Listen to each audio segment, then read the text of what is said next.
We'll park that there for now, and we'll come and pick that up later in the discussions. Before we begin, terminology. One of those important things is each and every one of us, if we were asked, we would relate to this whole segment very differently, right? The correct term to use is persons living with disability. It's never a disabled person. What is acceptable also is person with disability, persons living with disability, but never he or she or they or them, being inclusive, they are disabled. That's not the right way to do things, and I would encourage you all to use the right terms, person living with disability.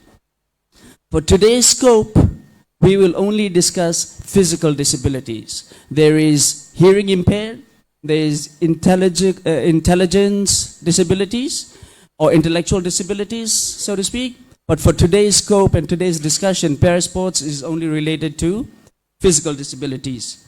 And last thing, you are either born, or as a person, you're born with a disability, or you acquire a disability through incident, through accident, or through general sickness. Has anyone here seen the movie Rising Phoenix, a Netflix documentary called Rising Phoenix? If you haven't, do watch it. It's a great perspective. It provides great perspective on the whole Paralympic movement and elite athletes, elite Paralympians. This is a relatively big panel, so please allow me to introduce our panel members. From the far right, we have Kalesi Nainoda. Can you hear me okay? Is it too loud? Everything's okay? Great. Kalesi Nainoda is a young Pacific sociologist with a huge focus on sports and people living with disabilities. She is currently doing a master's studies with a focus on women living with disabilities and their participation in sports. Her study is the first of its kind here in Fiji, and we look forward to hearing from her. Sitting next to Kalesi is Fred Fatiaki. Fred has a prosperous career in parasports in Fiji. He started with table tennis and transitioned to athletics first as an athlete and is now a coach. Fred is one of the first coaches in Fiji with a physical disability, which is with a visible physical disability. And he recently coached Naimbili to her first ever bronze medal at the Birmingham 2022 Commonwealth Games in discus. Naimbili is sitting next to Fred. Third on the list of panel is Naimbili. Naimbili is a multiple medal winning athlete from the Pacific Games and Commonwealth Games. She has had the fortune of being Fiji's flag bearer at 3 separate games, which is one of the highest honors for any athlete. A flag bearer, a 3-time flag bearer, and hails from Nandranga. Sitting next to Naimbili is Fuata Faktaphone. Fuata is a Paralympian and represented Fiji in the 100 meters F12 category race at Sydney 2000. F12 category is athletes with visual impairment, which means a visual field of less than 5 degrees. He hails from Rotuma and works as a disability coordinator at the Fiji National University. Fuata has also competed at other competitions, including the Commonwealth Games. Sitting next to Fuata is Dr. Pratima Singh. Dr. Singh is the head of rehabilitation department at Tamavoa Hospital. Her area of expertise includes working with children and adults living with physical disabilities to increase their functional independence and reintegrate them into community living and improve their quality of life. Leslie is one of the more famous ones on the panel. Leslie is an athlete, an activist, an aspiring politician, and a voice for parasports in Fiji. He is currently employed as a youth officer for reproductive and family health services. Sitting next to Leslie is Makarita Tikoduandua. Makarita heads up the executive support unit at the Ministry of Health. She is a highly qualified professional and passionate about Fiji's health and overall well-being. And immediately to my right is Etuate Bari from Ministry of Youth and Sport. Etuate is the Central Division Manager at Ministry of Youth and Sport. The ministry plays an active role in progressing parasports in Fiji, and we look forward to hearing from him. We had also invited members from Ministry of Education and the Pacific community. Unfortunately, they couldn't attend and join us here today. Our area of discussions will be twofold. Our first is to discuss the benefits of parasports for individuals and societies. And the second is challenges and opportunities for developing parasports in Fiji. So to start off the discussions, I ask my first question to Fred Fatiaki. Freddie, can you please give us a brief history of Fiji's participation in Paralympic Games and how it's helped you to be the best you can be? Bonaka, ladies and gentlemen, I'm so honored to be seated here this afternoon, having this forum here. Just briefly on the history of Paralympic Games. Fiji has competed in Paralympic Games from the early 80s till to date. And for the organization itself, just for your information, ladies and gentlemen, the organization started off way back in the late 70s. It was formed by some of our friends back then in the interest of sports. And that's how the disability community started here in Fiji in the late 70s. So I would proudly say, the disability community that stands today, it all started with sports. We were called before the Fiji Paraplegic Association. Then we moved on to Fiji Sports Association for the Disabled. And currently, we are called the Fiji Paralympic Committee. This is in line with our international body. That's why we had to change the name. But we've changed the name for 3 times now. We currently call ourselves the Fiji Paralympic Committee. For the organization, we are looking forward to try and assist all our athletes with physical disability and also visual impairment in terms of giving them that opportunity and platform to participate in sports at the grassroots level and also at the very elite level, as we all know. But we do look forward in all your ideas and thoughts in trying to help us move forward, providing that opportunity in our value. Thanks, Fred. Fred, would you mind then telling us about your involvement with FPC as an athlete, and now you're a paid employee as a coach? Vinaka, I started my career way back in 1997 as an athlete. Started off with table tennis. Then 1999 I joined athletics as a runner. A little bit of throwing. Through my career, I competed for almost 10 years. My journey was a very, I would say, a challenging one, but a good one in a way. It taught me a lot of things. Independence. It taught me to work harder in life, despite my disability, with the help of some wonderful officials back then. Some of them are seated here this afternoon. Without their help, I wouldn't be here sitting and talking about my experience and what sports has done to my life and becoming a coach here in Fiji in terms of parasports.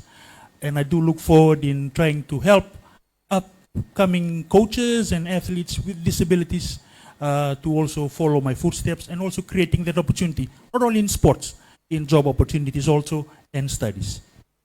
Thank you, Fred. We've had the good fortune of working with Fred in some of the games that we go to, and he is an absolute professional to work with. I now call upon Leslie. Leslie, as someone who acquired their disability at a young age, what is the importance of parasports in Fiji and how did it play a role in your life?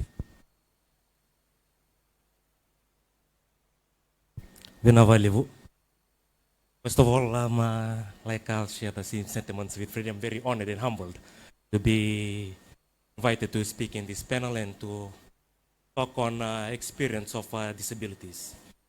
For your question, can you repeat your question, please? Absolutely, Leslie. It's what is the importance of parasports in Fiji and how did it play a role in your life? Okay. I think parasport in Fiji is a very crucial aspect around all sporting federation. Like what was mentioned by Freddie, it helped him with assistance of a showcasing of talents and abilities. It also upskill of health significance in battling chronic illness like diabetes, heart attack, diabetes, and it helps us improve in our self-understanding of our own ability in self-belief and esteem. Parasports in recognitions through the years have been recognized by the government in implementing of policies and challenges, implement of policies and legislations, which has formed partnerships with other stakeholders, where we can see as a Parasport now in Fiji has increased with a number of athletes. How it has improved my life. It has made me self-belief. My journey through Parasport to take part in sports was, we had all our challenges, but it took me 10 years to eventually partake in sports. So I think in this platform, this is a very good platform where we can sit down and talk on ways forward, on how to bridge the gaps on mainstream sports coming into Parasports, and also like the theme for this around the table discussion, Parasports is a social vector of change, where it encourages people to see us persons living with disabilities, not by our disability, but a person and what we are capable of achieving within our abilities in our life. Thank you, Leslie. And I'm sure we will see more of the work that you do. I now invite Naimbili. Naimbili, you are a current athlete, and your biggest accolade so far is that you won the bronze medal at the Commonwealth Games in discus, an event you participated in the very first time. Can you please share with us Fiji's success stories in parasports? Firstly, I would like to acknowledge the past female athletes that took part in previous games, and that has encouraged me to take part in sports. I started my career in sports in 2016 till today. With my involvement in sports, it has reminded me that my disability is not a barrier to my journey. I've learned a lot of things in terms of dedication, determination, discipline, and perseverance. And I would like to see more women to be part of the sports program that I'm in. I know there's a lot to be done in terms of women with disability taking part in any level of sports. And I'm willing to help and assist and encourage women to be part of sports activities, to see women with disability involving themselves in officiating, for example, coach and administrator, and to have programs in place to help women with disabilities participate in inclusive sports. Naka. Thank you. Ladies and gentlemen, if I may please ask you to put your hands together for Naimbili, because I'll tell you why. I've traveled with her to the past games. She's one of the shyest athletes ever. And the fact that she just spoke nonstop, I think we've unleashed this, and this is what all of this is all about. Tuata, if I may please ask you to tell us, how does Parasports promote social integration, and what has it done for you, especially in your line of work? So thank you very much. If I may, first of all, thank the organizers, the French Embassy, for this roundtable discussion and for allowing me to be here in this panel. Yes, before I go into answering the question, can I just share a bit about my disability? I grew up as a young boy with who could see naturally, and I believe I was very unfortunate at the age of 7 to lose to acquire my visual impairment, and this for me was very difficult growing up, knowing to be a person living with disability. I must thank the Fiji Paralympic Committee for intervening in the year 1997 when they came in to ask me to come and join the Parasports. So in 1997, I joined the Fiji Paralympic Committee Sports Elite Squad. I trained, and I was very fortunate. Parasports has really brought me out of my shell. I'm a very shy person. When I acquired my impairment, I did not want to socialize and integrate with people out there in the community. But having joined Parasports, it had brought me out of that shell. It had opened my eyes to see what I can do out there in life despite my impairment. So on the field, when I qualified and I was able to represent Fiji in the Paralympic Games, on the field it allowed me to have that opportunity to meet other athletes from different countries. This really made a lot of change in my life. Competing and having that social integration to meet with other athletes and sharing ideas Off the field, I was a special and inclusive education teacher for the last 20 plus years before I joined the Fiji National University. I've been a sports teacher for those 20 years, so I've really shown a lot of motivation to some of the students with vision impairment at the Fiji School for the Blind. I believe one of the athletes who did represent Fiji in the Paralympic Games, I believe who's not here with us, but he was one of my students which I really motivated, who took interest to want to become a Paralympian. So I guess maybe on the field and off the field, Parasports has really made a lot of changes in my life and has made me who I am today. As I'm still also supporting Fiji Paralympic Committee and also serving students with disabilities at the Fiji National University. Thank you. Thank you, Fata, and thank you for sharing your story with us. Aspiring and inspiring to see how you've been able to transcend an incident that happened at a young age and how it's empowered you. Dr. Singh, if I may invite you. Your work at the Suva Rehab Center involves interacting with people living with disabilities. From a health point of view, what are the benefits of parasports for individuals living with disabilities? Thank you, Ritesh. My focus of this information that I am going to share will be on how rehabilitation medicine promotes the health and well-being of persons living with long-term impairment and those living with disabilities. So there are a number of benefits, and the benefits are physical benefits, psychological benefits, their lifestyle benefits, and economic benefits. Physical benefits, when we receive, persons with in our hospital, they do tend to have, a lot of difficulty with mobility. They do have a lot of difficulty in caring for themselves. They're very limited. They have a lot of other people who need to support them. So when they go through our, rehabilitation program at our, health facilities, what they tend to achieve is they tend to, improve their strength, body strength, which helps them, improve their functional capacity. They also learn how to, take care of themselves in terms of self-care activities and returning to activities of daily living. It helps them with their mobility. Mobility doesn't mean that, there are a number of people who are still not able to walk. They become wheelchair users, but to be able to use a wheelchair, what is our input? How do we teach them to become wheelchair users and how to look after themselves using a wheelchair? And of course, there are a number of people who are able to, mobilize using walking aids. So we support them in terms of those.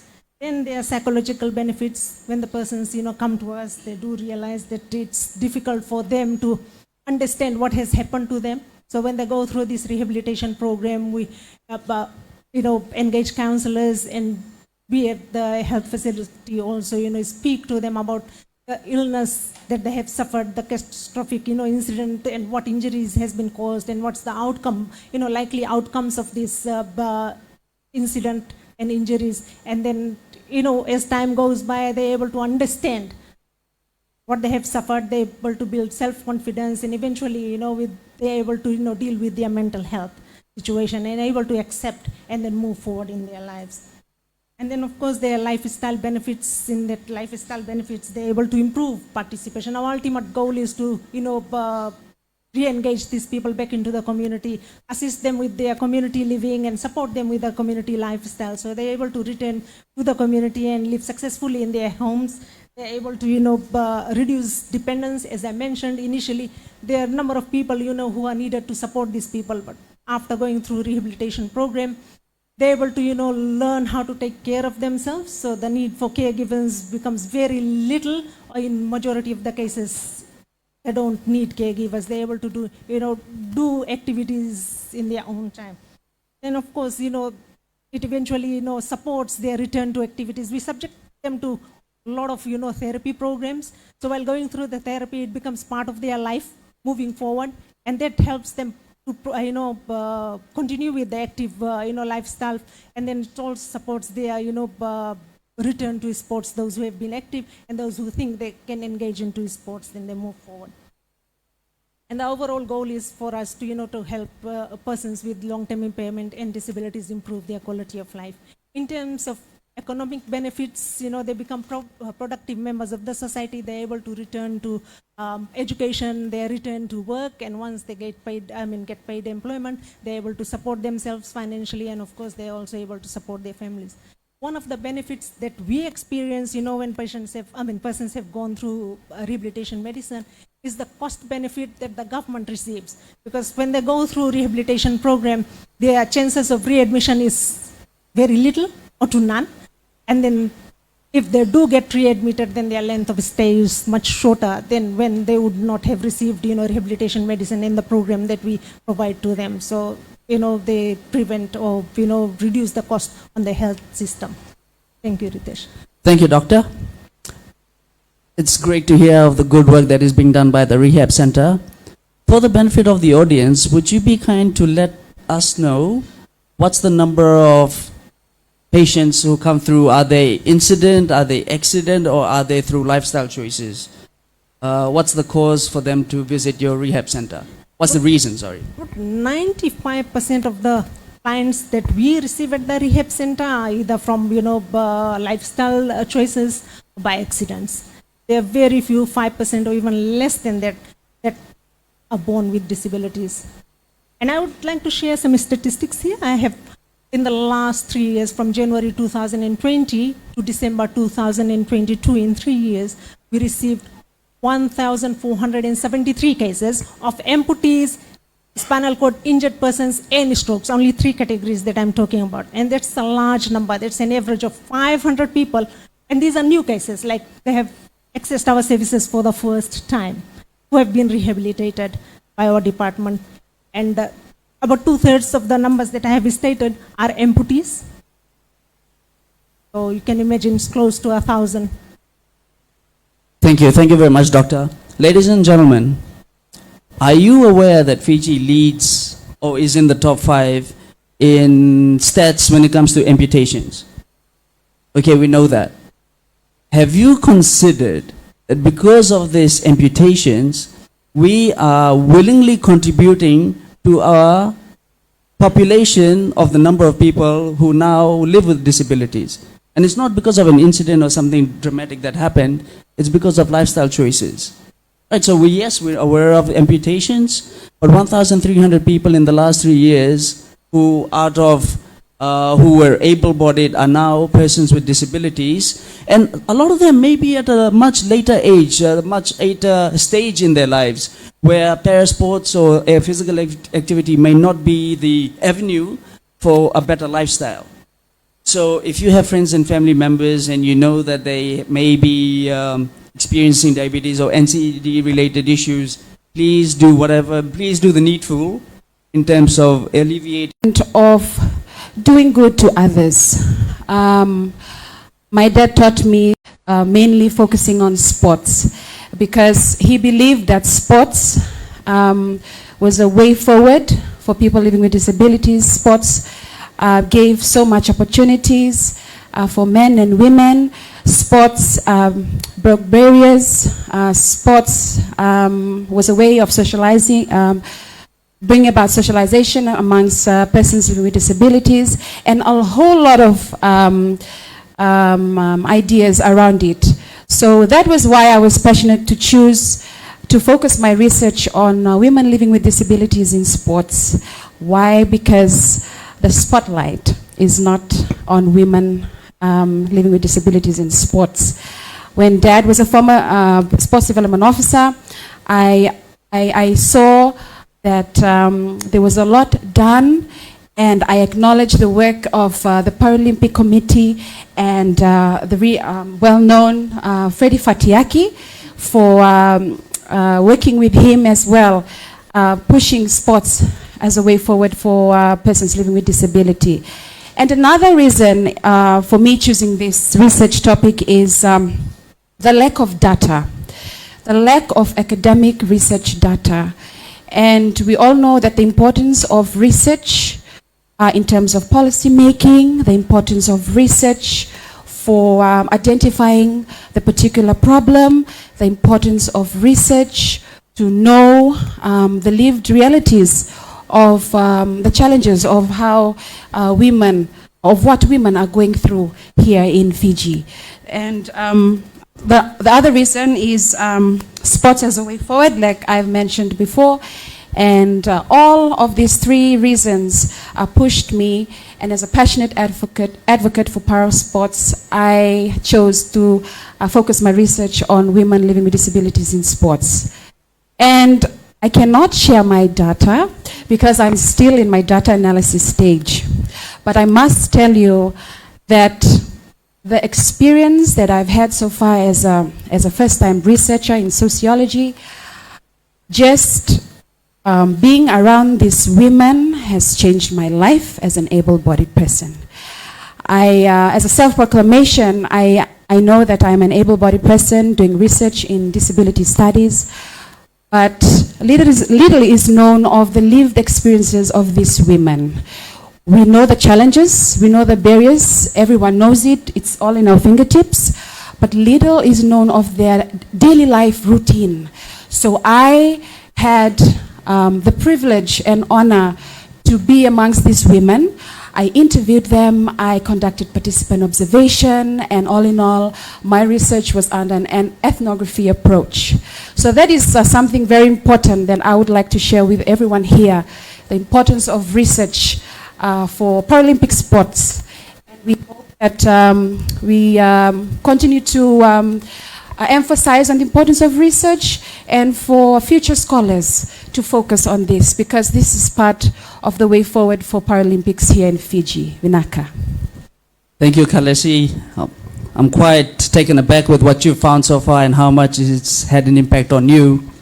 I'm sure everyone here now wants to read your final thesis, and I'm sure you'll share it, or we'll work with Lawrence and whoever it is to get access to that paper, and all the very best to you.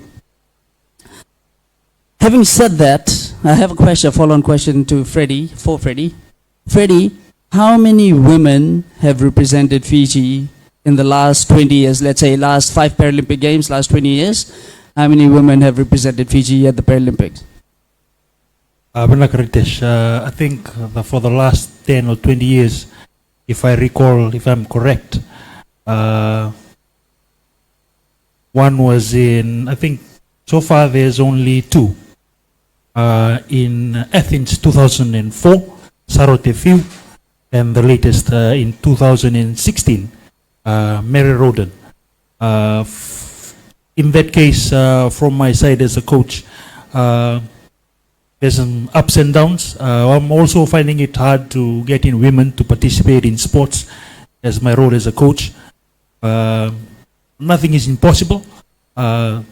I'm trying my very best, and also with the organization to try and get our women in sports to be part of the programs that we have in the organization, and hoping for the best. And this kind of platform that we have here today will try and help the organization itself find ideas within, and I know that we're all trying our very best to get women participating in sports, not only in women with disabilities, women across the board.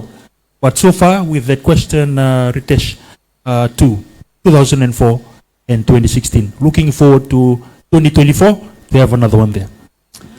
Well, we could see Nimbili in the making. Future Paralympian, ladies and gentlemen, Nimbili. But thank you, Fred. So in the last 20 years, 5 Paralympics, we've had 2 females, but we've had male representatives in all 5 games? Yes. Okay, and therein lies the challenge, and hopefully, Kalesi, you're able to work with Fred and everybody else to facilitate and improve that. Thank you. Ladies and gentlemen, that brings us to the end of the first area of focus, the benefits of parasports for individuals and society.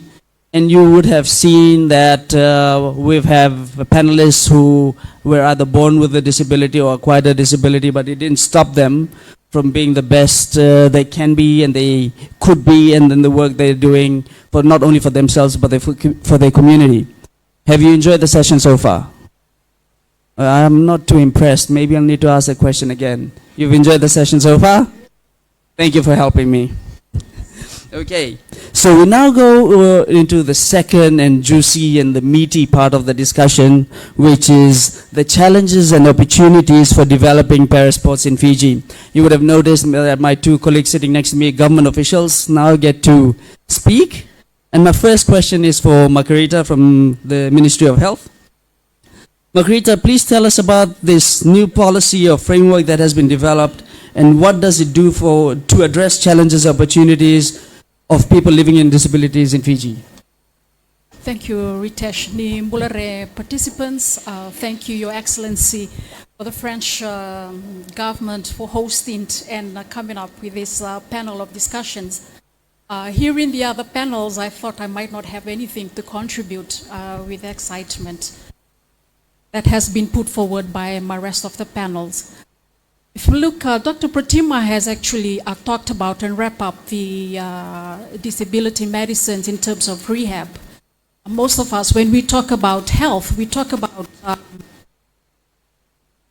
the hospital or people being sick and being admitted, but not knowing that health do more than that. So with that, that's why we have two specialized hospitals, which is, as everybody know, the St. Giles, a specialized hospital in mental health, and the second one, which is the Tamavo Tumi in terms of rehab and skin diseases. So those are the rehab facilities or the specialized facilities that we do have in the country. We've looked at it, the government, is living with disabled.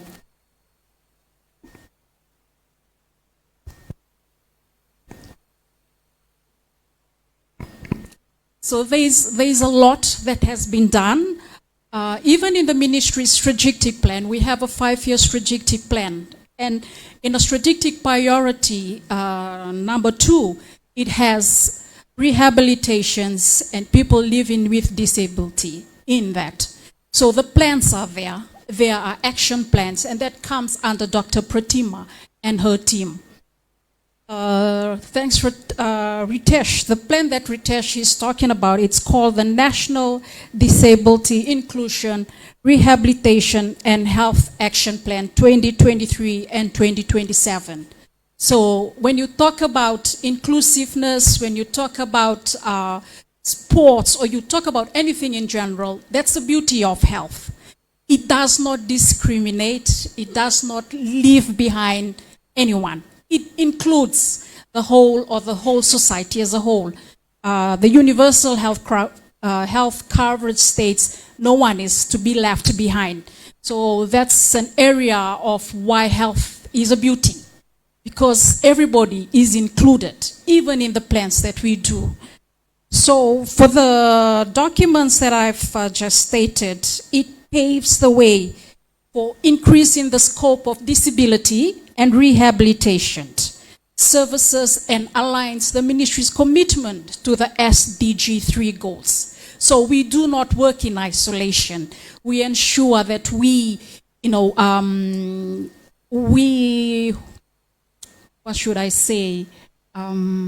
make those commitments and ensure that it becomes an action item. So that is why, we are calling on all the relevant bodies, please come on board and let's make this action plan work. If we are here, then we are here for everybody. Thanks, Ritesh. Thank you, Margarita. 2 questions, and I'll come back to this. This national plan, how long did it take to put in place? Thank you, Ritesh. The plan took about 10 years to come up. There were different stakeholders. The ministry ensured that all relevant stakeholders, all relevant bodies were consulted. And these were just not agencies that look after disability. We ensure that we involved family members of these people living with this disability. We also ensure that caregivers or carriers that looks after these people living with disability were consulted. And we are happy that we are ready to launch this action plan. Thank you, Margarita, and appreciate the answer. We'll park this 10 years for now, And I'll move on to my colleague sitting next to me, Edwate from Ministry of Youth and Sport. Edwate, as the manager at the Line Ministry for Youth and Sport, Parasports being the topic, what are some of the barriers to participation in parasports? Thank you, Your Excellency, the stakeholders, and my fellow panels. I echo the same sentiment that I'm so grateful to be here this afternoon. Okay, going back to the your question, Ritesh. The Ministry of Youth and Sports has two roles, and that is it's youth development and sports development. And like what my colleague have mentioned from the Ministry of Health, the government is committed in very inclusive in all our programs. We, as a Ministry of Youth and Sports, we inclusive regardless of ability or persons with disability. In all our programs, we are very inclusive. And in terms of the challenges that that we face is a lack of awareness and education in the community.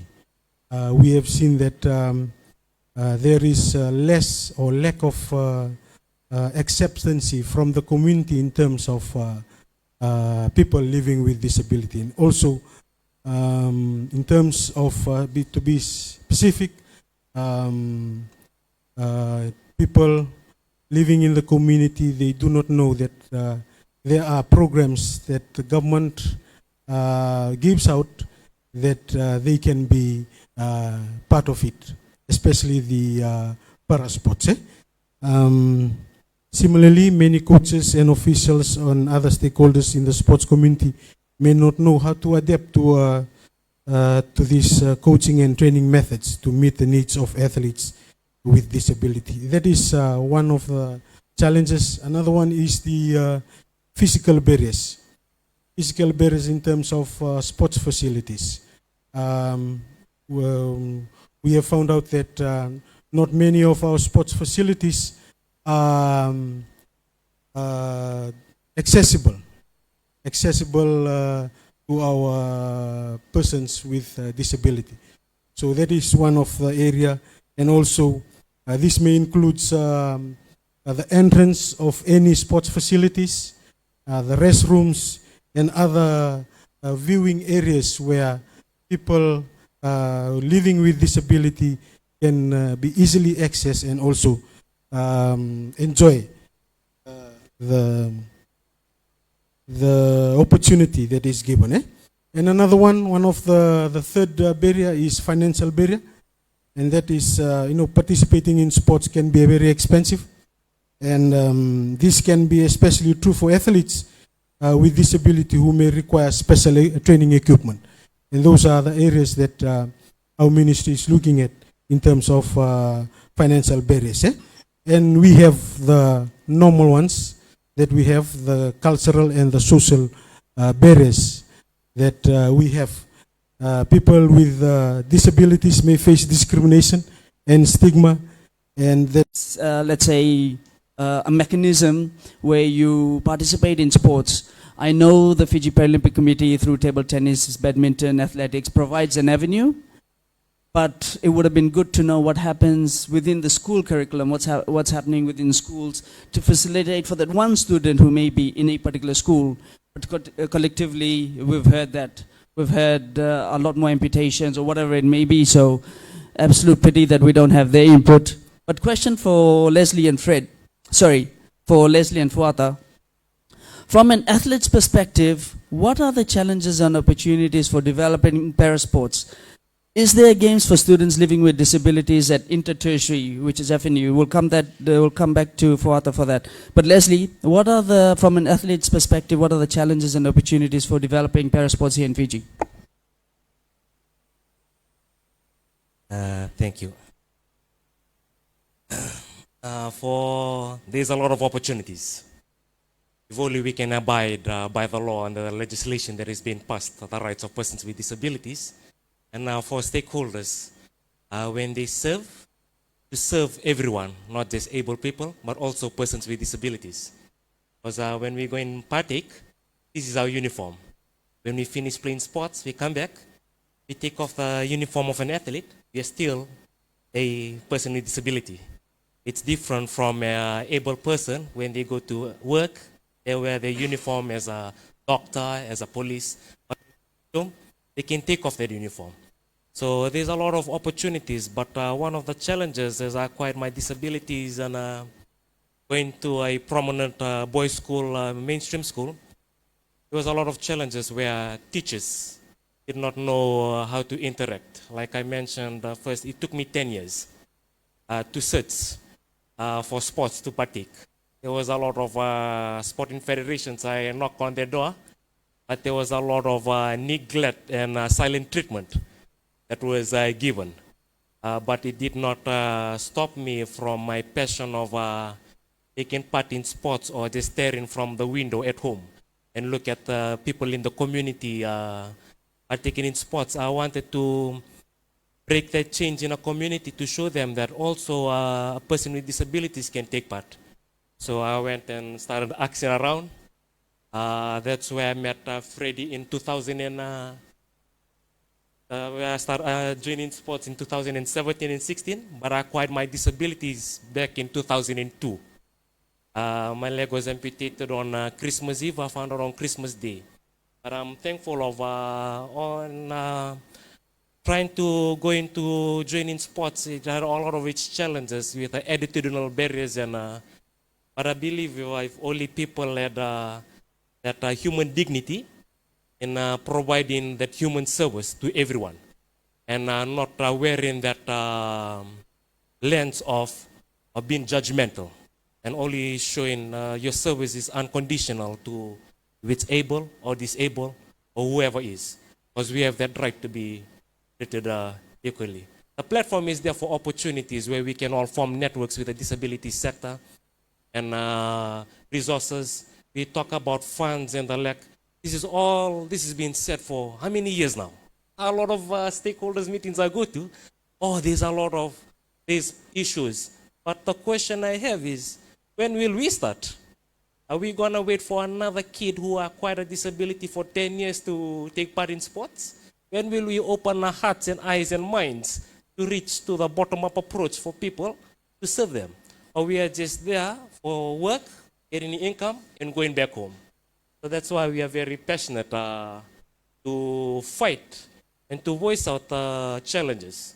Because for us with persons living with disabilities and individuals with disabilities, there's challenges once we finish from this platform.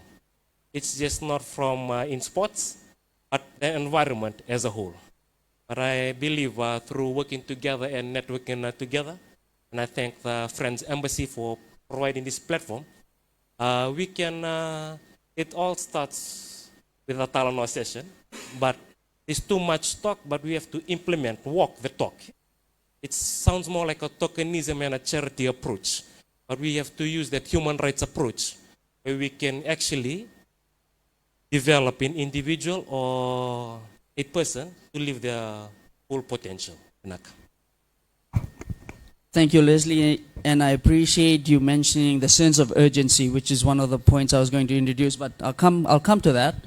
Fuata, currently working at a tertiary institution, I am not across if you have students with disabilities, students with physical disabilities in your institution, but I know each and every year there's inter-tertiary tournaments, all tertiary tournaments taking part. Do you have anything to cater for students with disabilities at these competitions? In terms of challenges? So thank you, Ritesh. That's a very good question for me. And like I said, I was teaching in the blind school for about 20 plus years before I joined FNU as the disability coordinator. So I joined in FNU last year, 1st of April.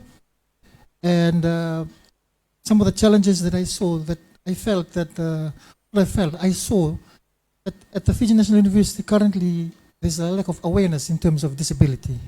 So they had their FUSA games last year, and I was one of the staff that was sent to be with the basketball team for FNU. So while we were having the FUSA games, I noticed there was no inclusive sports that was there to accommodate for students with disabilities who enrolled at FNU.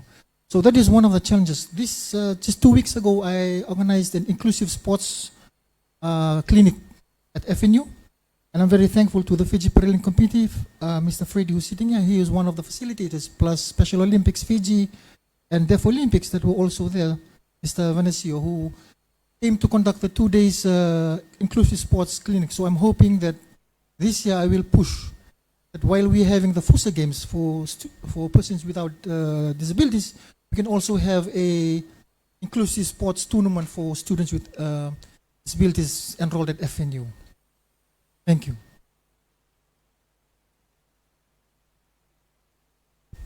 Thank you, Fuata, and that definitely will be creating inroads in that particular segment where you have students before they become true elite athletes. And now the interesting part of the conversation is now we're hearing the word inclusive and inclusion, and we're hearing a little bit of urgency as mentioned by Leslie. So ladies and gentlemen, members of the panel, let me paint this picture.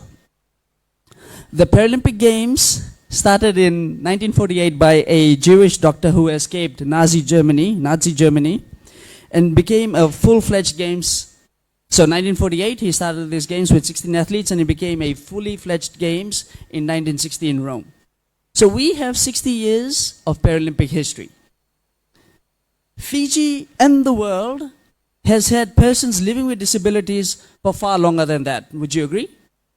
Yes? Okay.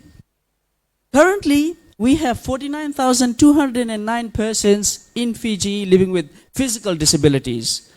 As recorded in the census, it's actually 13,700, which includes all sorts of disabilities, intellectual, hearing. But physical disabilities in Fiji at this point in time, as per the last census, is 49,209, which represents 5% of the population.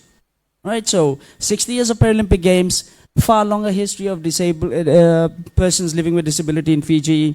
5% of Fiji's population have a physical disability.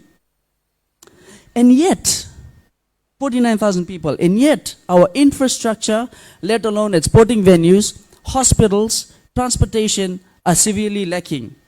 Will you agree? Yes? So I ask, where is the political will? Where is the sense of urgency? And I understand that the two government representatives may not have the mandate to answer this, and I'm not picking on you, but I'm bringing out to the forefront, the political will and urgency. Having established that timeline, that we've had Paralympics for 60 years, if you've had the good fortune to travel, you'll notice, or you may have noticed, the accessibility options for anyone who has a physical disability, either wheelchair, ramps, lifts, whatever it may be, disability toilets or disability-friendly toilets. For Fiji, it's few and far between. Local government is not here as well, because one of those things that currently happens at the national level is if you're building a new building, a new warehouse, you are required to have huge water tanks to alleviate the instance that there is a fire. NFA doesn't have to go looking for water very far. They have water tanks on site. But at the same time, the local government may not have, and I'm talking out of scope here, may not have mandated the disability-friendly policies in architecture, in design. Would you agree with that? Like, we see new buildings coming up. Just earlier, and I caught from the corner of my eye, we've had someone enter the facility, and how easy was that? I'm grateful for Eden and Sangeeta for lending us this venue, but I'm just using it as a point to show that we are severely lacking.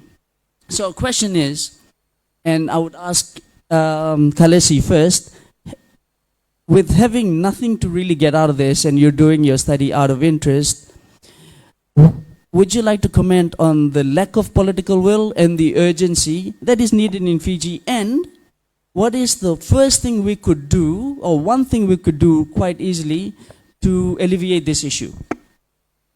Want me to repeat that, or you're okay? Yeah, cheers, thank you. Vinaka Ritesh. I personally believe that there is a lack of work done at the grassroots level, the developing level, and the national level. I mean, in Paralympic sports, encourage more sports for persons living with disability. There's a huge gap between trying to get persons with disabilities from the grassroots level, community level, to get them up to the elite level. The gap in between is who is responsible for this, the actions put in place to help reduce these gaps. So when I mean gaps, I mean the services, the lack of services that we can provide, make parasports more effective in Fiji. So just as speaking from experience, when I go out to the community level and I spoke with a few women living with disabilities, they tell me that they want sports. Nothing,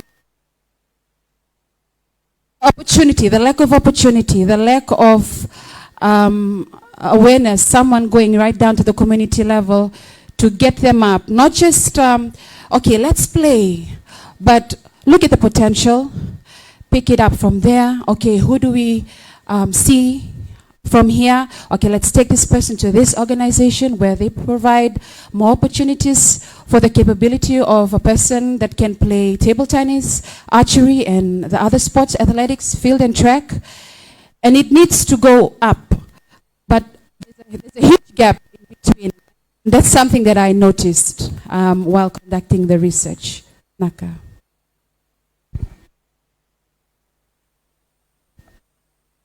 Something we can do is, I would say, give the funding. Give the funding. You have people waiting to do the job. You have passionate people who are waiting to do the job. And I think we have a very lack of people that want to do things out of their goodwill. We have a lot of people who want to get paid as well when they are working. So I think funding and more opportunities on that so that we fill in these gaps in between Vinaka.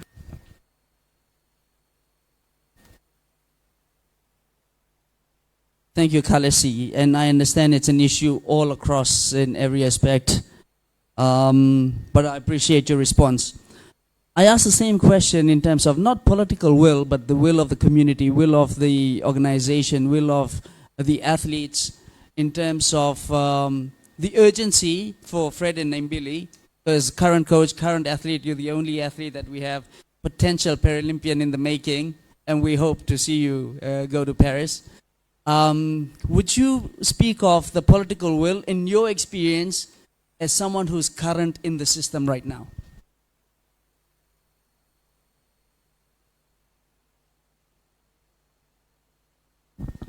Thank you, Ritesh.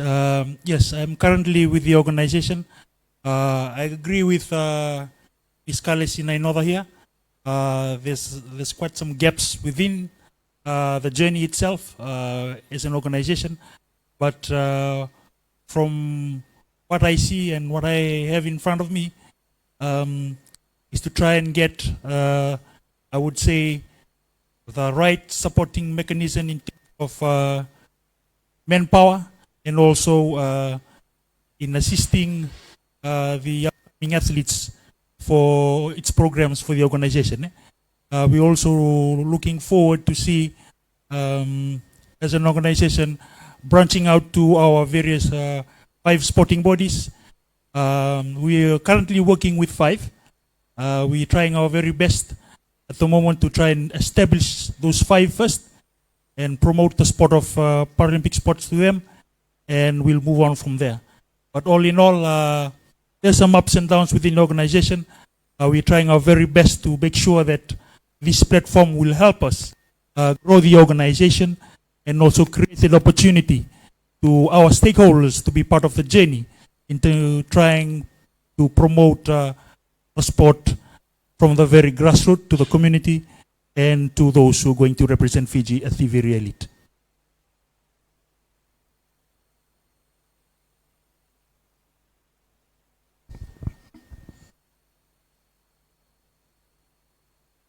Thank you, Fred, and all the very best. And I understand there's this old adage that goes, where there is a will, there is a way.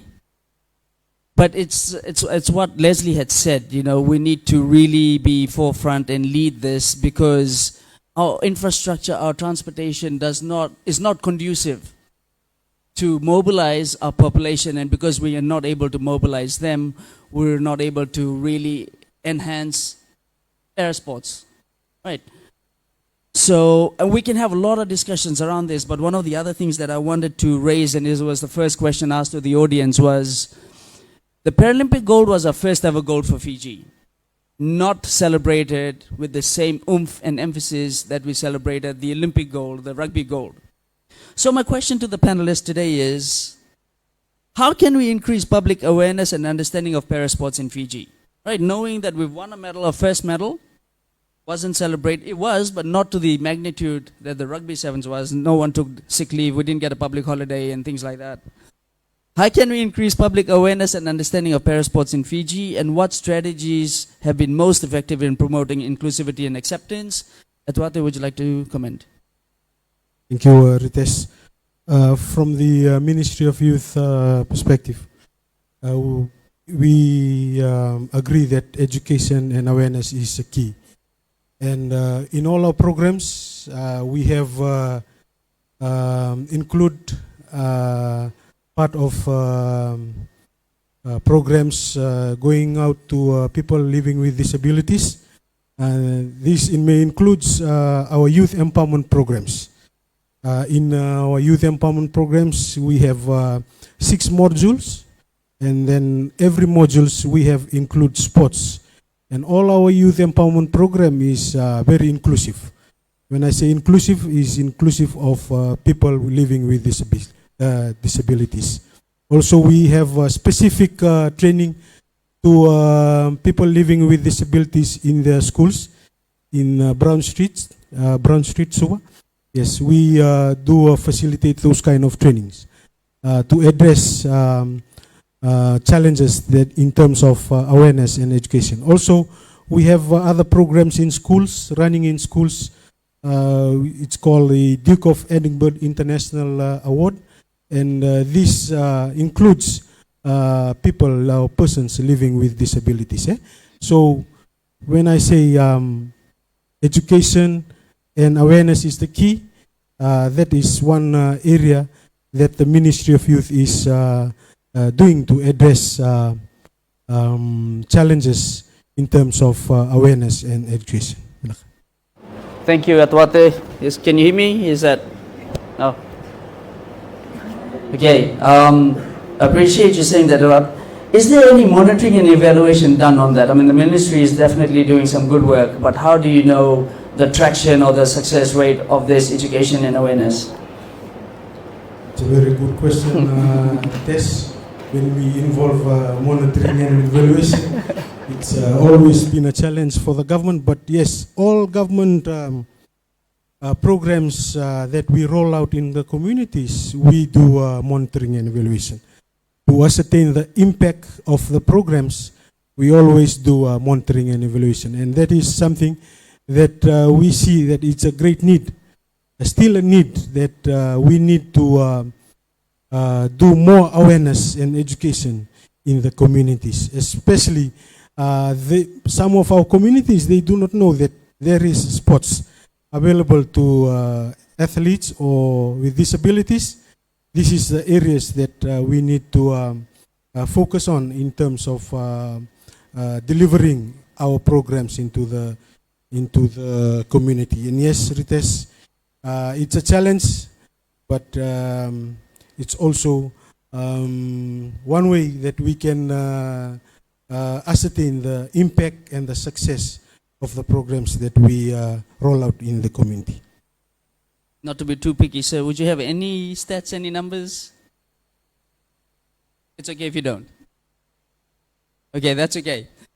Having said that, Dr. Singh, in the work that you do, you don't only interact with the patient or the person with a disability, you interact with the family members. What have you found to be the most effective way of increasing public awareness for those living with disabilities? Ritesh, the most effective way for us is directly interacting with the person who has sustained long-term impairment or disabilities, working with the members, the extended family members, and their caregivers. So, reaching directly to them, and as part of the Ministry of Health, support towards persons living with disabilities, my hospital, frequently and regularly conducts, outreach programs. And in our outreach programs, 95% of the time, we attend to persons with disabilities in their homes. So we reach, when we go to their homes, we do a home assessment, we, attend to the person with disabilities, we speak to their family, we speak to the children, is all of community involvement. So that's how we, reach these people, and we work directly with the community. I have a follow-up question. So when the mic comes back to you, if you could let them know what's the impact been in terms of acceptance and the change in mindset, but more importantly, earlier in our conversation today, you had mentioned wheelchair games, which we don't hear of anymore. Would you mind telling the audience of what that was all about and what's happened to it? So the first bit is, what's the change in mindset in terms of awareness at the community level? And then the second is the wheelchair games. Thank you. Mindset of people at the community level, as I'm saying, we are all talking about creating awareness. So when you create awareness, you let them know of the catastrophic events they have suffered, the level of disability that they are going to live with, the kind of support that they will need in the community, moving forward. So when you explain it to the the family, the community members, and we provide the support from our side in terms of like mobility supports. Say for an amputee, if the amputee is there and if we're not going to provide them with a prosthesis, of course that person's mobility will be very much affected. So our area looks into that, providing them with the most appropriate, mobility product so that they're able to achieve the level of mobility that's required of them. And in case of wheelchair users, of course, we frequently, review, assess them and, do replacement of their products. So, when it comes to community, interacting directly with the group of, people that we serve actually encourages, acceptance. And second one is, I've mentioned earlier to you, Ritesh, is that, there used to be wheelchair sports. And I know it was a very big event. And we had our own, persons who had suffered a spinal cord injury, who had become wheelchair users. We actually, introduced to these wheelchair sports, and then they used to participate in wheelchair marathons. They used to participate in the games celebrated on the World Disability Day, which is 3rd of December. And then they used to, travel abroad, and I know in Japan they used to go for, wheelchair marathons. And this has come to a complete stop. And there was a time when Rehabilitation Hospital was very actively involved in promoting, sports to our group of clients. And we had a wheelchair accessible vehicle with, ramps. And we would, request the sports, committees, if our, patients who are still undergoing rehabilitation program admitted to the hospital could at least, have access to the, platforms, like going to the stadiums, going to, schools and just observing and watching, the other persons,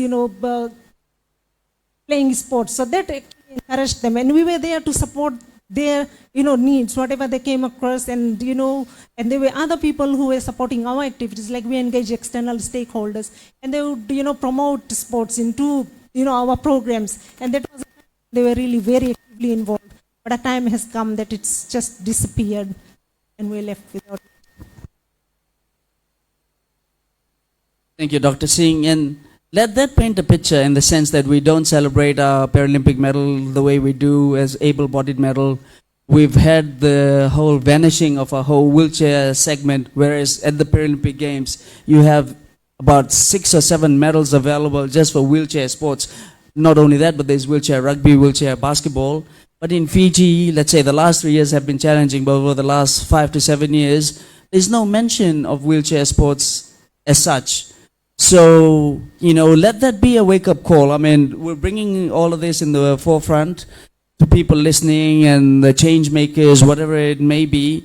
These are some important aspects to really mobilize our population. And I'm also mindful of the time, and I thank the panelists for their contribution, but you're not done yet. Now we open it up to the public, our attendees here, for any questions. So Lawrence will bring the mic around, and if you please have questions, let's begin. Put your hands up if you're keen. No questions? We've had a really good session. All questions have been answered. All right, we've got a question right at that end. Mr. Cardo?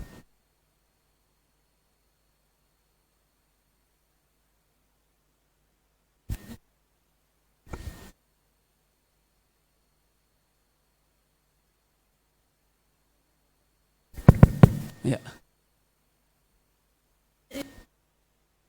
I'm going to take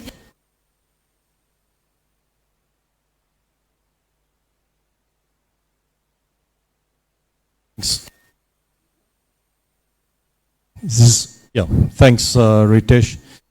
Since we're going through so much, sorry, I did come in a bit late, so my apologies. But since we're going through so many reviews at the moment in terms of fiscal review, etc., what would the panel recommend to the fiscal review committee to address the issue at hand?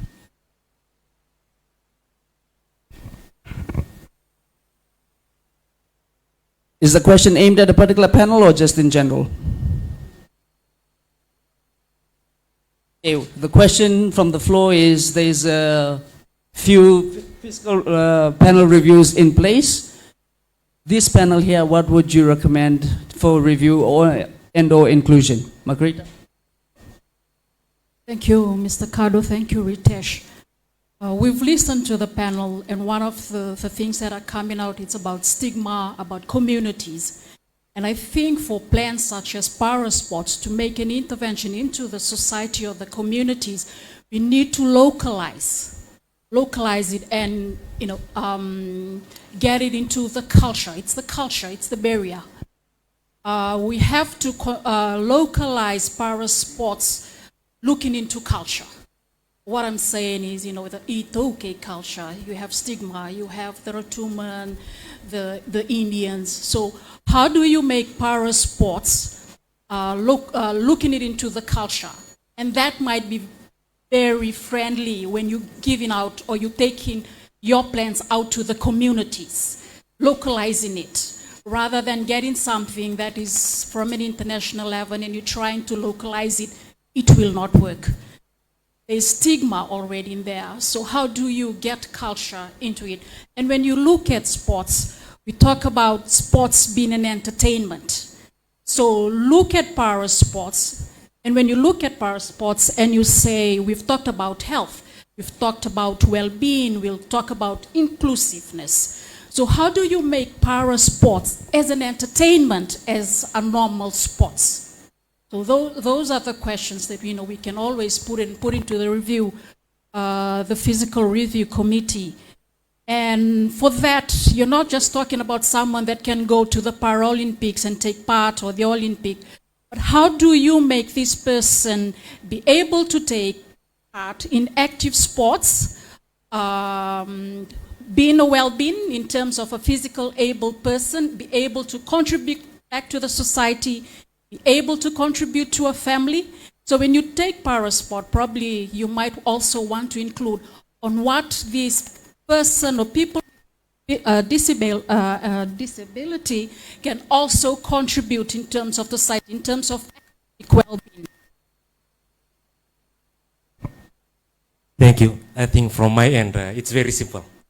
I include a disability component or a representative in all plannings and reviews.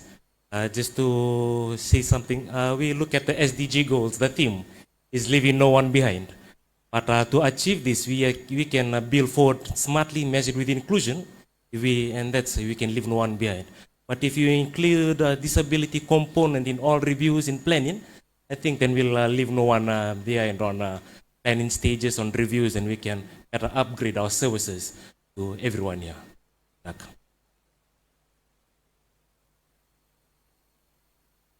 Thank you, ladies and gentlemen. I know this topic is on Paralympic. From outside as an organization, we will try our very best in terms of what Madam have said, and also with Leslie, including a component into your journey individually. For the organization itself, we also trying our very best, like was mentioned. I was also part of that journey where we had the wheelchair races during my time as an athlete. That was something I would say honestly from my side as a coach today. It's been missing. The organization will try our very, very best to try and bring back wheelchair sports, not the throwing event, the racing event.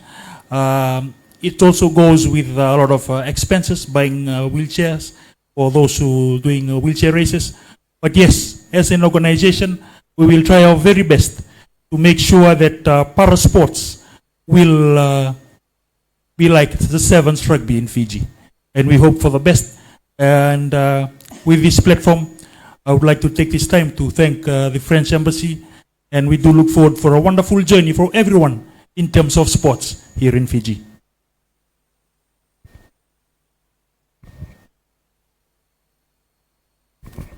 Thank you. We've got a question there. I just wanted to, for Jerome's benefit, wanted to summarize the response from the panel here.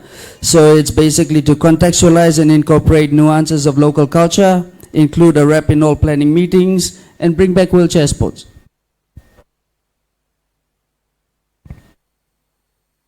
Thank you very much. I just wanted to ask you, as a region, the Pacific, how to implement Parasport really, because you have the Pacific game and it's an amazing, an amazing platform.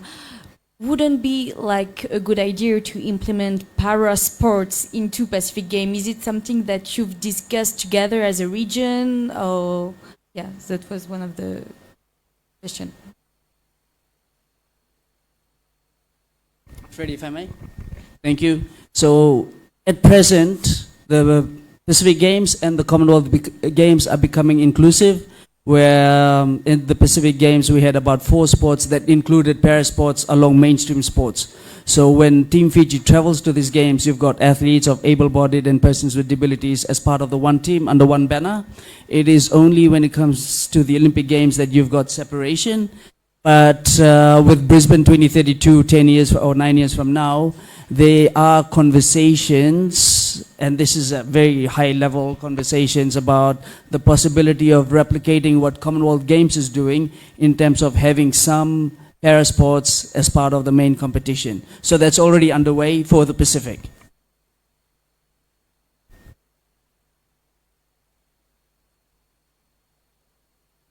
Just a question here, and then your third, sorry. Thank you, panel. I'm just going to be quick. I just want to congratulate and just the achievements of Paralympic Committee and all of the panels that are here. I would also want to probably make mention and recognize also 2 organizations that are sitting with us today, namely the Deaf Rugby Sevens that had just came back from Spain. That are sitting here, Michael Dean, that they came back. They have been, they have automatically also will be a part of the 2025 Deaf Rugby Sevens, and he's sitting here today, and that is a mild achievement for Deaf Rugby Sevens.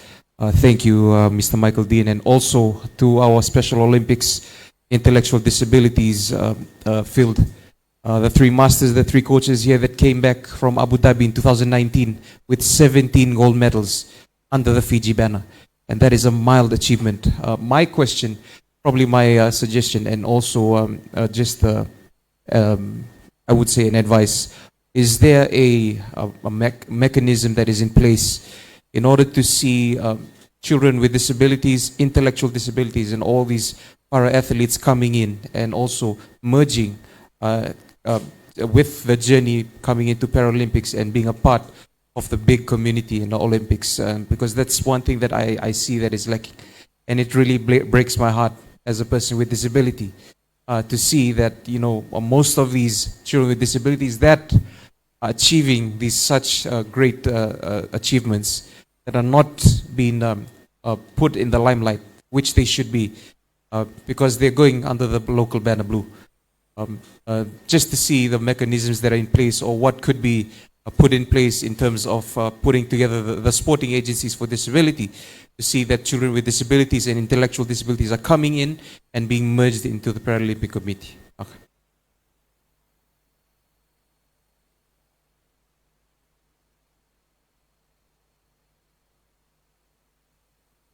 Thank you very much, Nafi, for a wonderful question.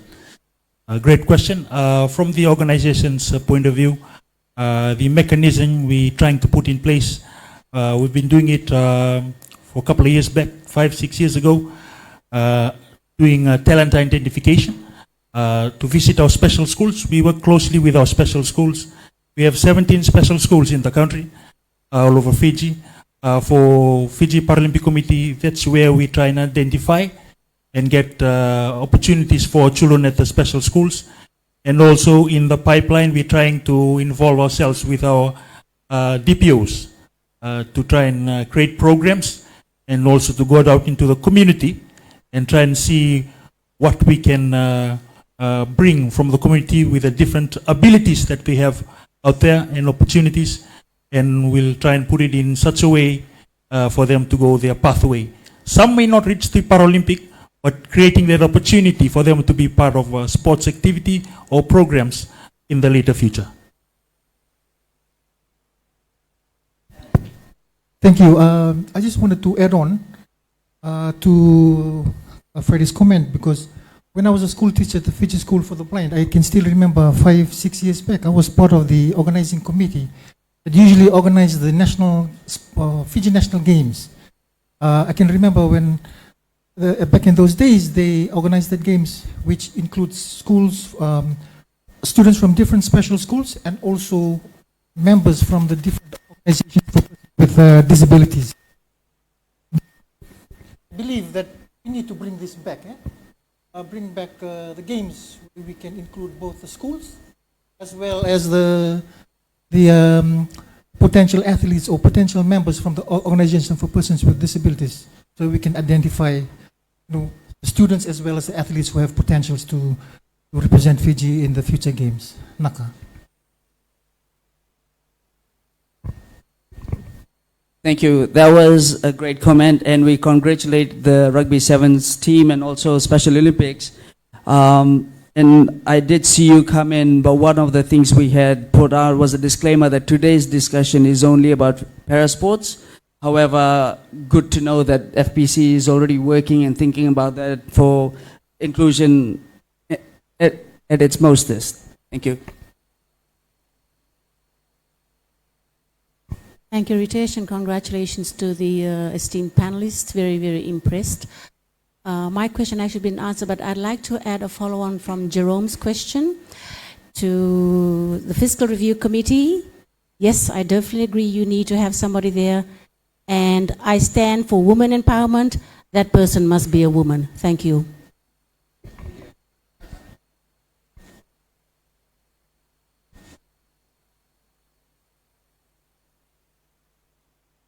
Hi, thank you very much.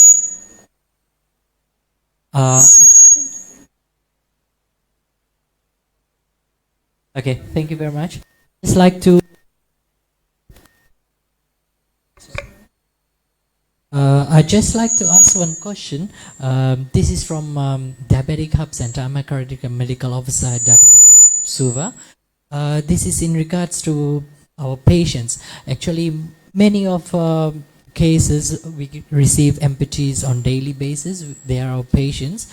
So this is just in regards as a medical officer's point of view. If we could include them in form of sports, this is for a form of exercise, not as a Olympics or something, just form of exercise. For example, we have type 1 diabetes patients where we have like a group, an organization kinda that deals with them and organizes sports or activities for them. In the same way, if we could have an organization or something, a representative that would come in contact with us where we can organize a day or something, or whenever we come across any of the patients, we could enroll them or refer them to a representative where they can meet and have a conversation and choose like maybe their hobbies or which kind of sports do they like in, and utilize that sports as a form of diabetic control, like exercise, which they can do it in a daily basis and prevent the further deterioration of their health.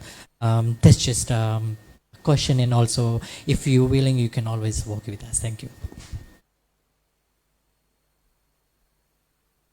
Thank you very much, sir. For me, it's the first time for me to know there's an organization that looks after those patients. From the organization's point of view, we would like to start up a partnership in terms of rehabilitation exercises, very simple exercises that can help the patients be part of a program, and also we never know. Maybe one day we'll have someone competing at the Paralympic level, but it's a very good move and a good idea for a sporting organization to try and involve themselves in terms of health-wise, bringing up very basic exercise, and also remind persons with disabilities they can still do anything willing to. Naka. Thank you for your question. For Diabetes Hub, we have formed a connection with Manu, who's the project officer. I am also included with Diabetes Hub Youth, and we have shared that networks to Fiji Disabled People's Federation, where we can do links together and work together. I think it's good now that you have mentioned it again, so we can relook at it and revive it. Navaliev.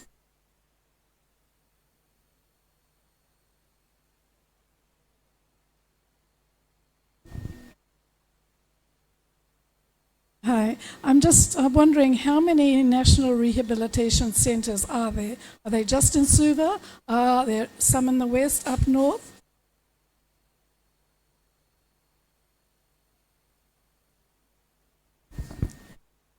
There is one national rehabilitation center which is based in Tamavua Hospital, but having said that, we do have our divisional and subdivisional rehabilitation services. So, all divisional hospital has its own physiotherapy center, and we support them. And many subdivisional hospitals and health facilities have access to physiotherapy services, and we from the national center support their services, and we communicate often with them both ways.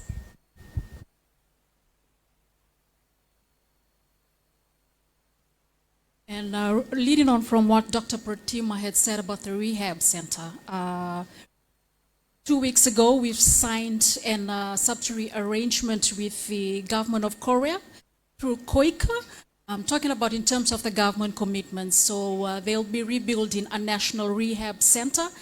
We are told that it'll be a first class of its own at Tamavua Hospital Rehab. So that's something, and a contribution from the government in terms of rehabilitation and people living with disability. Thank you. Is there any other questions?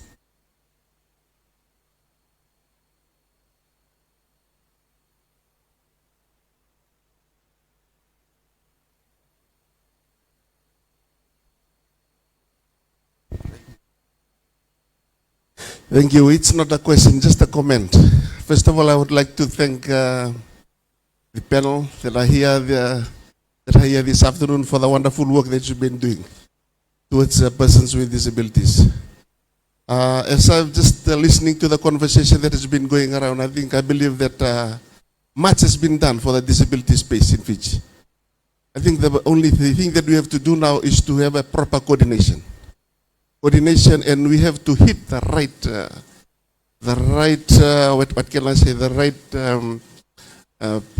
organization that we can work with, so that whatever that is there in the implementation plan or whatever the plans that we have should be visualized. I think that's the only thing that we do.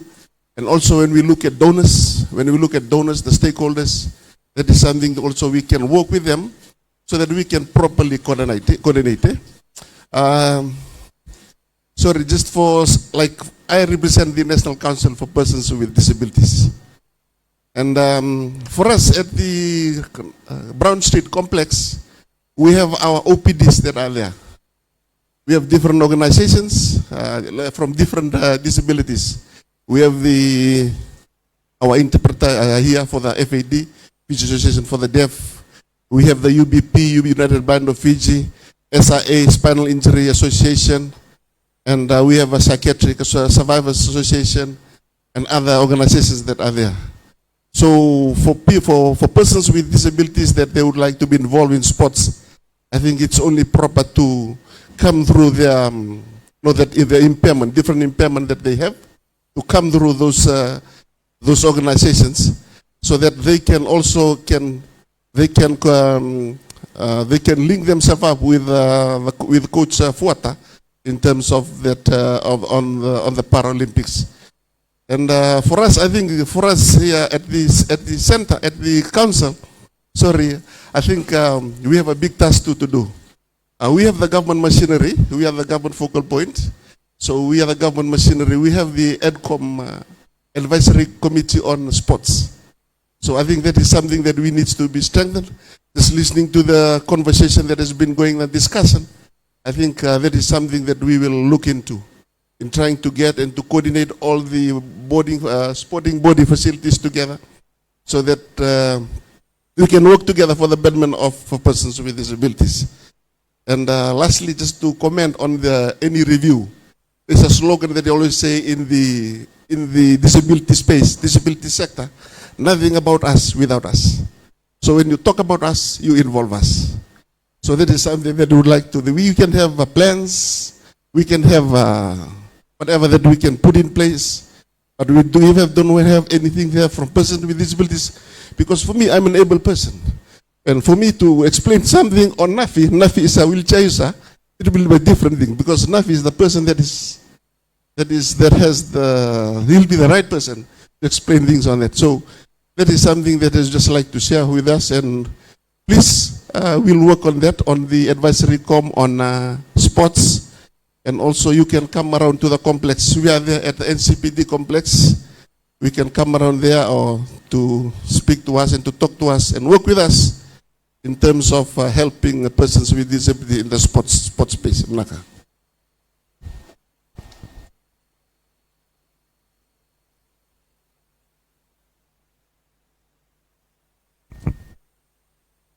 Any last questions?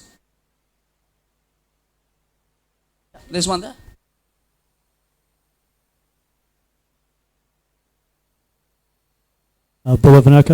It's Steve Riley, Fiji Table Tennis, a newly appointed operations manager as of this morning, with a focus on governance improvements and coach education. So on a coach education perspective, I've made some notes from today's speakers. So Freddie covered talent identification.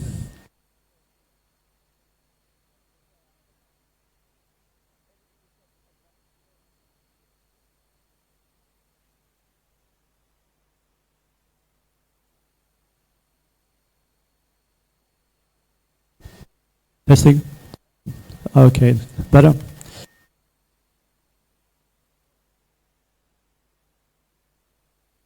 Testing. Okay, I've got to swallow the mic, I think.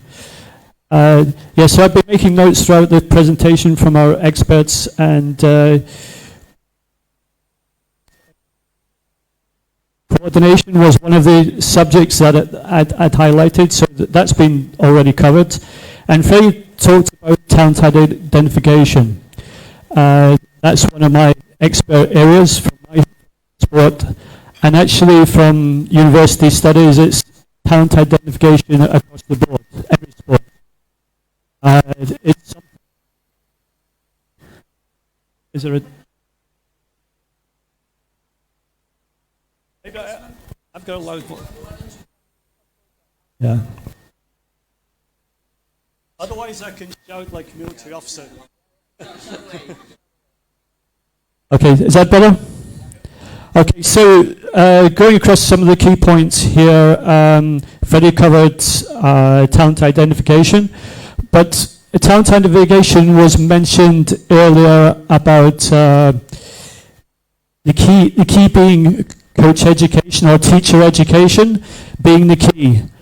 We have youths, thousands of them unemployed, and the Minister of Education, I attended the seminar about that, we're talking about empowering youths, and then also covering the stigma, getting past this into the villages, and the youths are probably the best people to do that. Me at 60 years old, an expert in coach education, probably not best person to talk to local youths and women and children with disabilities. So I need to be teaching youth leaders and teachers, coaches, in order for them to go out into the communities and do the groundwork. Now, the big thing we're missing was also mentioned is the fundamentals of coaching. With capital F-U-N, Foxtrot, Uniform, November, fun. It all starts with fun. We've got to sell the sport to our athletes, sell it to the teachers, sell it to the parents, sell it to the children, to the women, everyone. We've got to make it fun to start with. That starts at grassroots, and we need to get that portion of education correct. And we don't have enough people within the disability community, experts. We need to create more experts, and I think that's where we're lacking. FVC, would you like to respond to that? Are you putting the fun in fundamentals? Thank you very much, Coach. It's a very point that you've given to us today. Yes, we're trying our very best to include fun. As we all know, sometimes Paralympic sport is very elite focused. Within the organization, we're trying to also create awareness in terms of fun. And also, as my career comes to an end in terms of coaching, I'm looking for new coaches. Female coaches as also to be part of the journey. And yes, we'll try our very best to also include fun into our programs. And I'm sure the children will love it. And the people outside the scope of Fiji Paralympic Committee will enjoy a little bit of fun while we go into the serious part of it. Naka. Any more questions?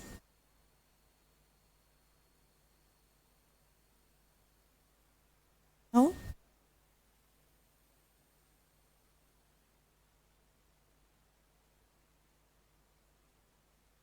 See. Sorry, we arrived pretty late, but when we talk about parasports, we're talking about athletes with physical impairment, but we're also talking about intellectual impairment. And I know my friend Navi had asked this question a little earlier. I might be mistaken, and there might have been conversations on this before I got here, but for the past Paralympians that have represented Fiji, there's been a huge focus on athletes with physical impairment. What are some barriers that we face as a country to be able to produce athletes with intellectual disabilities? Because I know the Special Olympics has done that, and they've won a lot of medals in that space for Fiji. How can we do that for the Paralympics? What are some barriers that affect that?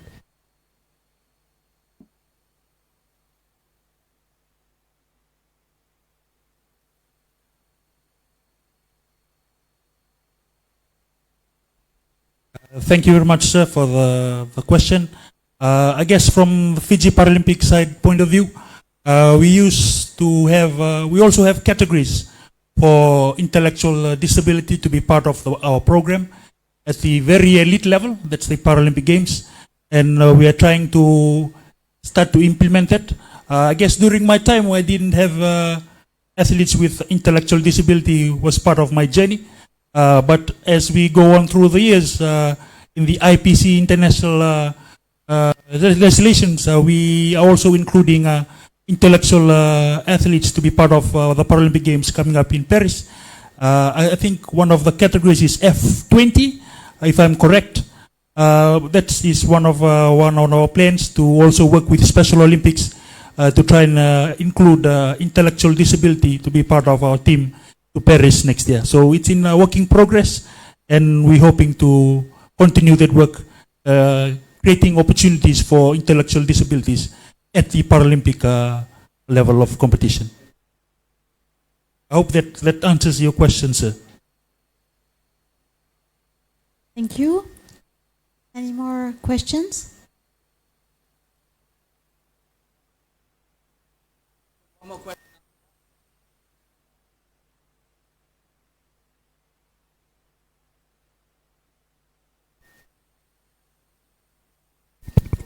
Hello, can you hear me?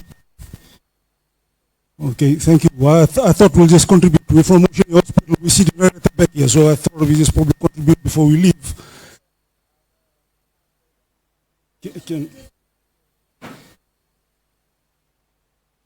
Yeah, hopefully you can hear me now. Yeah, we're from Ocean Hospital. I thought we're sitting at the back. I thought we'll just contribute, give us a 1 cent input to the discussions that have been going on. First of all, thank you very much to the panel. We really enjoy the discussions that have been going forward so far. Just probably one comment or probably 2 comments from us. Given everything that's been discussed right now, what would be one focus area? If you were to address it, it will be a catalyst to all the other areas. If you address this particular point, it probably be the springboard in which you're able to start moving these discussions forward. And given that you know everything now, where to from here? Thank you.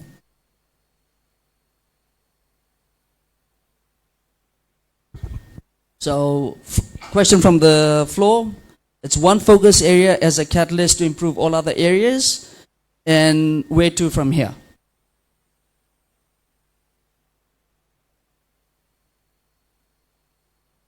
We've heard a lot. There's a lot of discussions and inputs. I would say one will be collaboration.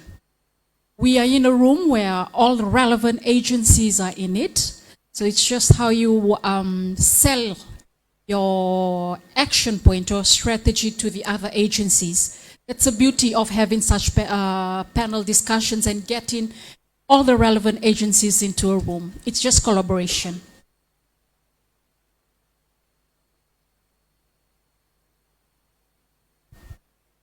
From Fiji Paralympic point of view, it's a sporting body, but I guess our role here is to create an opportunity for persons participating at the very grassroots in terms of sport.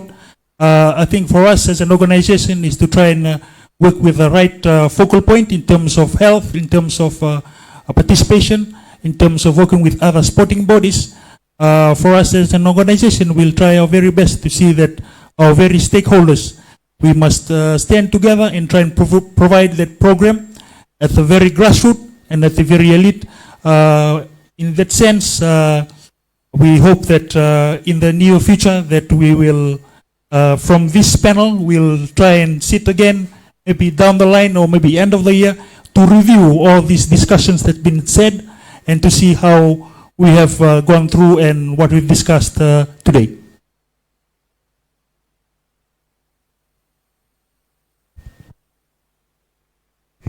So would you have a follow-up question?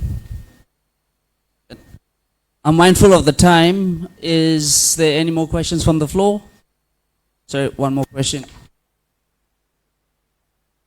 Hi, my name is Sekusa. I sit on the Fiji Paralympic Committee board as a board director and also as a council member for the National Council for Disabled Persons. I'm sitting here, I'm very uneasy, oozing to speak and give an opportunity. I am delighted with the question from my Kai from Rewa.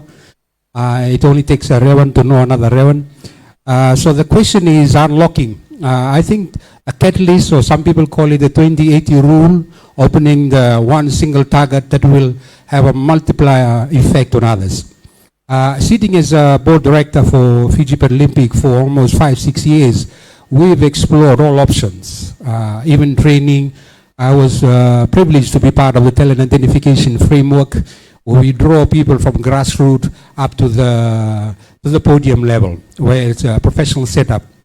One thing I've been exploring, and I'm sure Coach will also share the same sentiment, how do we open and unlock the potential? When there's a different silos of events happening, but there's no better coordination. I give you one very good example.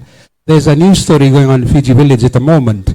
We're almost running out of bus drivers. They are moving to New Zealand, paid $43 an hour from $3. And that is the kind of floodgate I'm looking at in terms of the para sports. If we're able to do that. So I'm recommending, I'm happy the French ambassador is here, for us to put up or set up a sporting academy where we nurture and make sure our athletes are ready for international sports. Delana is a classic example from someone from grassroots to podium. He literally stopped the nation in terms of celebration. And I think it's about time we start consolidating and having a framework like a sporting academy where we nurture and build. There's a lot of teaching experts sitting there as a panel. They can also be part of this academy. On top of that, the athletes needs to be paid. There needs to be funding. There are different models which can use to ensure independence in terms of funding. The academy needs to be operating on its own and financially independent if you are able to do that. So for me, opening a network is setting up academy, being financially independent, have enough firepower and skills to make sure that our athletes are top-notch athletes when they compete internationally. So for me, I'm sure the National Council for Disabled Persons is reviewing the Disabilities Act at the moment. My influence is there. I'm telling the executive director now that is to open that floodgate that I've just mentioned. Fiji Paralympic is an international body recognized by the International Paralympic Committee. It's affiliated to that. We have our international connection that can be able to tap into that and make sure that we not only talk, but we also walk the walk. Thank you.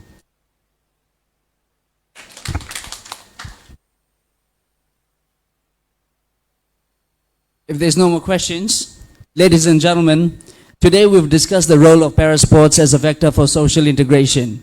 We've explored the potential solutions to these challenges and ways in which different stakeholders can work together to create a more supportive and inclusive environment for parasports in Fiji. We discussed the political will of the various stakeholders. We spoke about fun, for us, by us, and the urgency that is needed. Whilst we have some good discussions on parasport as a vector for social inclusion, it is essential to recognize that parasports is not the only solution to promoting social integration. There are many other ways such as education, community building, and employment opportunities. It is important to recognize that social integration is a complex issue that requires a multifaceted approach. Ladies and gentlemen, our panelists will be here for a bit, partaking in the cocktail, so if you wanted to have a one-on-one conversation, you're more than welcome to do so. You've been a great audience, and I hope you took something away from this session. Can I please ask you in joining me in applauding our panelists today?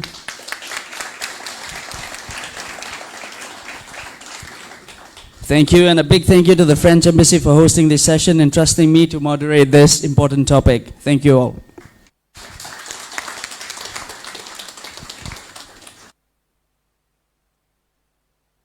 Thank you so much. I don't have so much to add, in fact, after this very fascinating conversation. Thank you so much. Just four comments. The first one is France will be hosting the Olympic Paralympic Games 2024, and I read in the French press, the French media recently, that we are fighting to reach the level of accessibility which is required in the public transportation system in Paris to make sure that we can accommodate all the guests, not only the athletes, but also all the people who will come to attend the games. So it means that Parasport is also a huge driver to improve, let's say, accessibility in our, let's say, normal environment. I think this is a very important point. And France, we don't have lesson to give. We have to learn a lot, as we could see for this Paris 2024. The second point is on the 14th of March, we organized a relay race here. And some of the participants today, they were kind enough to attend that relay race. It was a world relay race. And it started in New Zealand, it's continued in Fiji, and it went all around the world. And this is one of the events to open the way to the Olympic Paralympic Games. And in that relay race, we decided to focus on sport with disability. And let's say, I think a vast majority, they work from so the communities with disability. And it was a strong message to the point that, in fact, I looked at which embassies which were part of that event decided to make a focus on sport with disability. I would say one. It was Fiji, in fact. So it was so, I mean, I would have loved that more embassies make that focus also. But anyway, I think it's a good message from Fiji that sport with disability is a very strong driver for inclusivity, and we should all emphasize it. And we had also invited the special schools. I would like to mention it. And we invited 2 special schools to attend it. And it was really very meaningful. Third point, I take the point about the funding and the academy. I think it comes always to the point we might have very strong athletes, strong talent, but our responsibility is to provide the good ecosystem and the appropriate infrastructure and coaching also to help these athletes to reach the maximum of their capacity. So that's a very important point actually, and it shows also why we have Fiji is so strong for rugby. For example, the Olympic in Tokyo, but at this stage there will be no wheelchair rugby for Paralympic, so in France. So this is one question we have to think a little bit about, and why and what would be appropriate to support it. Last point is also of objective some thanks again. Thanks to Ritesh Tiram as our moderator. Thank you so much. He was a little bit stressed and shy at the beginning of the event, but we can all witness that he did a very good job. Thank you so much. All the panelists and the audience, I'm very grateful that so many people came to attend that session. And the interpreters for the sign language, I think it was very important and very consistent with our message today, so to provide this interpretation. So it was a choice from the embassy. And I would like to thank somebody who is not here with us today, but I think she's very well known from all of you. Jackie Love from Sports Matters. So she's Australian, she's not French, nobody's perfect. But she's such a kind person, and she provides us so much good advice about parasport here in Fiji, but not only. So I would like, perhaps she's watching us online, so I would like to thank her really from the bottom of my heart. Thank you so much to all of you for your attention.